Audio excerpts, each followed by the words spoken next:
Essentiel, le podcast qui donne la parole à des entrepreneurs pas comme les autres. Des entrepreneurs qui ont mis l'humain au centre de leur projet. Pour vous faire découvrir leurs actions, en faveur d'un monde plus durable et plus responsable, nous avons décidé de leur donner la parole.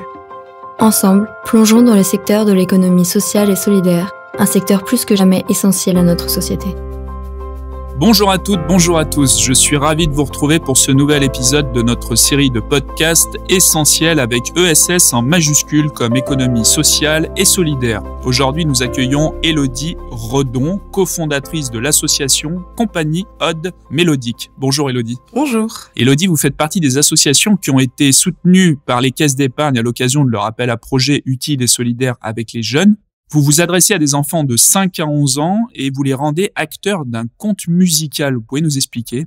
Alors du coup, on a créé à partir d'un conte qu'on avait déjà, qu'on a joué devant plus de 150 enfants. On a créé un stage qui a été soutenu par plusieurs partenariats dans la commune, vraiment intégré en fait dans le village, on va dire, de Saint-Symphorien-de-Lay. Et on a voulu rendre les enfants acteurs, les rendre musiciens, même s'ils n'ont jamais touché encore un instrument.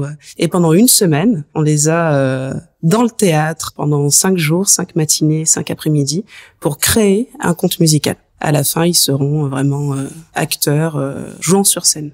Où se trouve ce village et qui sont ces enfants ? Alors, c'est le village de Saint-Symphorien-de-Lay. C'est une commune de 1900 habitants. Il y a un théâtre qui a été pris en main par l'association, la compagnie d'Ishka, qui a créé ce théâtre il y a plus de 10 ans, entre 7 et 10 ans. Du coup, ils ont voulu faire des cours pour les enfants de théâtre, pour les jeunes aussi. Ils ont créé des spectacles chaque mois et ils font aussi des stages pendant les vacances scolaires. Donc, une des membres de l'association de la compagnie étant sur Saint-Symphorien-de-Lay, elle a sauté sur l'occasion pour qu'on puisse proposer aux enfants, alors du village, mais aussi des villages alentours. Parce qu'il y a une intercommunalité de 16 communes qui se sont rejoints et qui sont aussi partenaires de ce projet-là. Donc, il y a des enfants qui viennent, qui font 20 kilomètres pour venir à ce stage-là. Ça regroupe quand même beaucoup de communes. Élodie, votre association n'est pas la seule à proposer des activités musicales à des enfants. Qu'est-ce qui la distingue dans ce paysage associatif ? Que j'ai pu voir avec ma fille, par exemple, on va beaucoup voir de spectacles et de contes.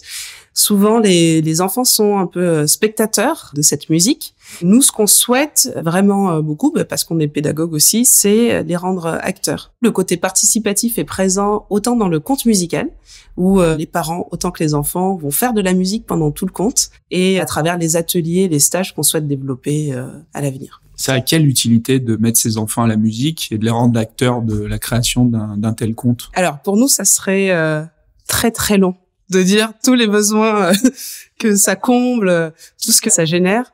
En fait, on a un peu 3 axes pédagogiques. C'est la découverte, les faire vivre par l'intérieur, entre guillemets, en faisant des essais d'instruments, la musique classique aussi.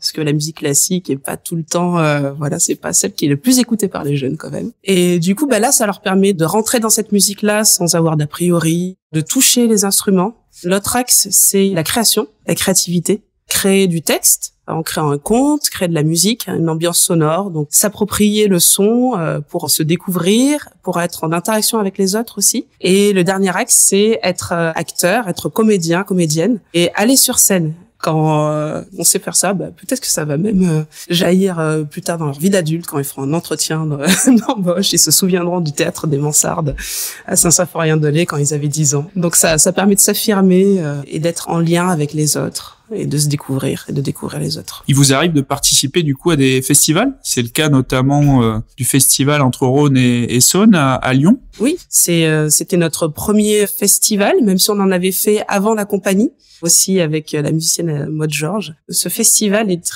assez incroyable parce que il y avait une gratuité. Donc c'est là où les partenariats sont importants pour la culture, parce que ça a ouvert l'accès vraiment à des jeunes enfants. Il y avait presque 50 enfants et familles qui étaient rejoints dans la rue, sur les quais de Lyon.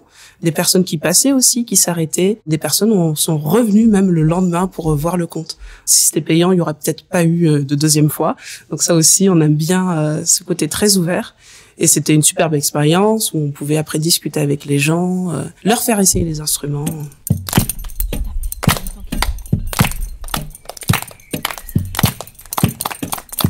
On va revenir sur l'importance du mécénat et le rôle qu'a pu jouer la Caisse d'épargne de Louardo-Mardèche. Mais avant, je reviens à vous, Élodie. Vous êtes guitariste, diplômée de l'École normale de musique de Paris et de la Haute École de musique de Genève. Vous étiez prédestinée à vous occuper de ces enfants? Ma première passion, ça a été la pédagogie. Donc j'ai découvert la guitare à 14 ans, on en a offert une. Bizarrement, j'ai su que je voulais être professeur de guitare. Mais avant ça, je voulais être professeur d'autre chose. Donc finalement, ma première passion, c'est la pédagogie, transmettre, la transmission. À travers les cours qu'on peut donner, il y a déjà un impact incroyable de la musique. Je me souviens en confinement, par exemple, comment les élèves que je suis depuis bientôt 10 ans pour certains ont pu s'approprier la guitare et en jouer, se nourrir de l'intérieur. L'autre volet, c'est les concerts. La transmission est encore plus large puisque les gens ne viennent pas dans une école de musique ou conservatoire, viennent juste pour un moment donné. Mais en fait, l'impact, à mon sens, tout aussi fort.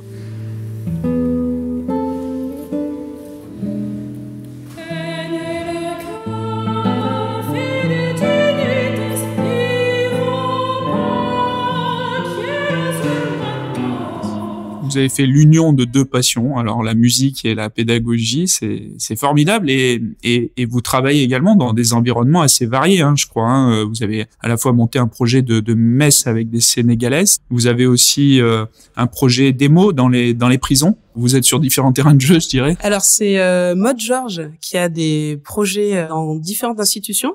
En fait, elle est chef de chœur, chanteuse, et le chant est peut-être l'instrument le plus accessible à tout le monde. Du coup, grâce à ça, elle a fait beaucoup de projets à caractère social. Donc, elle est dans les prisons. Elle a un projet actuellement avec des jeunes autistes.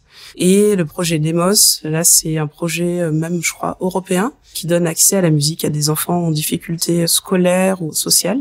De mon côté, j'aime beaucoup l'idée de casser un peu les cloisons. Je suis très inspirée par la musique traditionnelle. Même dans ma pédagogie, la guitare, c'est un instrument qui allie le populaire et le savant. C'est-à-dire qu'on utilise des musiques populaires et on joue d'une manière classique. Finalement, dans ces traditions, il y a beaucoup parfois d'improvisation, d'oralité. Je puise dans ça pour ouvrir la musique et je fais jouer aussi mes élèves dans des endroits très ouverts, on va dire, pour pareil leur donner la possibilité de transmettre à tout type de population. Si nos auditeurs voulaient vous écouter, vous ou Maud, on fait comment? On tape quelque chose sur Internet? On vous trouve quelque part? Alors, on peut nous trouver, c'est en développement. Il y a le site oddmelodique.fr.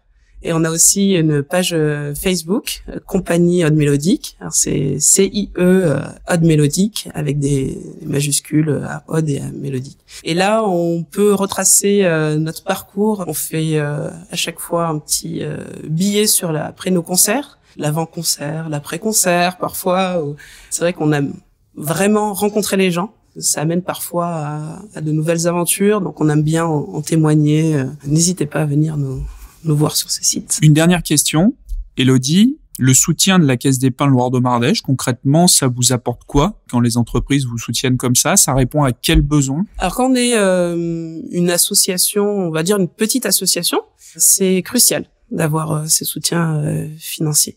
Il y a des projets qui ne se font pas, en fait, si on n'a pas de soutien. Ça permet justement à des enfants, pour une somme qui est tout à fait raisonnable, de venir au stage. Là, c'est par exemple 40 € qui est demandé pour une semaine de stage. Sans soutien financier, ça serait peut-être 200 €, 250 €. Et là, on ne verrait aucun enfant. Donc du coup, c'est vraiment une accessibilité.